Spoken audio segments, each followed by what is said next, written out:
Hello, my name is Melania Ferrari, and I will be presenting on disaster management in Indonesia.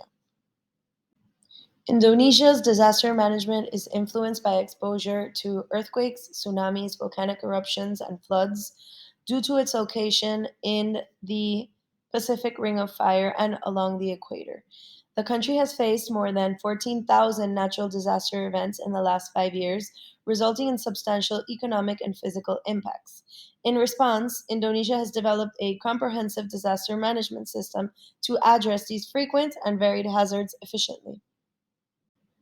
This map represents natural disasters in Indonesia since 2004. Indonesia's disaster management strategy is rooted in its experience with frequent and severe disasters, utilizing a decentralized approach where local governments take on responsibilities tailored to regional needs. This approach aims to reduce disaster impacts and costs by involving various stakeholders.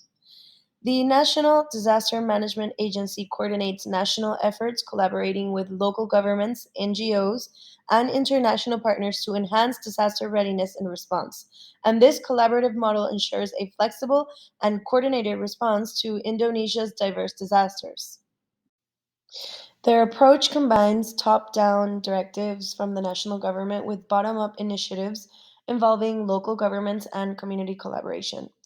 The disaster management approach was transformed after the 2004 Indian Ocean tsunami, which led to the enactment of Law 24 of the year 2007 on disaster management. This law established clear responsibilities for central regional governments, communities, businesses, and international institutions in disaster response and risk reduction efforts, marking an important moment in Indonesia's disaster management history.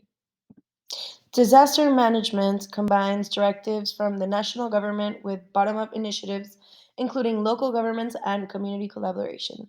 Over 20 local government units participate actively in disaster response, working with BNPB, NGOs, and international partners to manage funding limitations and improve risk management.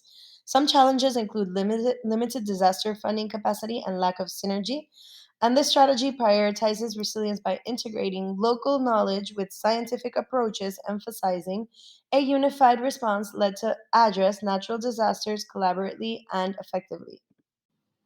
They are prone to earthquakes, tsunamis, volcanoes, floods, landslides, and forest fires, which harm people and the economy. Plans to manage disasters include warning systems, evacuation routes, and safe places for coastal areas at risk. Financing for disaster planning and help comes from yearly budgets and special funds. They want to be ready for disasters by improving safety using new technology, building stronger infrastructure, and hazard mapping strategies. They work with local governments, NGOs, and other countries, but suffer from money and technology limits. Comprehensive disaster management systems include preparedness initiatives, early warning systems, evacuation protocols, and recovery efforts. Government initiatives focus on preparedness through training, awareness campaigns, and infrastructure development where community involvement is emphasized. Response efforts include search and rescue operations, medical aid, and humanitarian assistance distribution with established evacuation routes for safe evacuations. Challenges like coordination issues and local government unpreparedness hinder effective disaster response.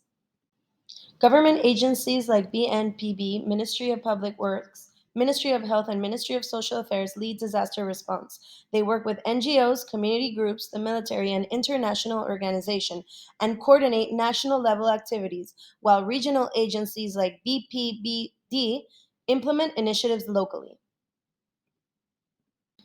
NGOs and community groups are involved in disaster response through forums. The military assists through the Indonesian Rapid Response and Assistance Program.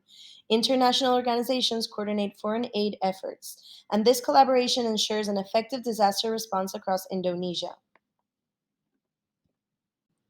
Obstacles include limited local resources and coordination issues among government bodies and stakeholders, worsened by socioeconomic factors, environmental degradation, climate change, and rigid bureaucratic practices. These affect disaster response and increase vulnerability. Efforts are focused on capacity building, training, and improving coordination to enhance effectiveness. Overcoming these challenges is critical for strengthening Indonesia's disaster preparedness and response. Disasters like the 2004 Indian Ocean tsunami made Indonesia change how it plans for emergencies, and lessons from past disasters led to better ways to reduce risks.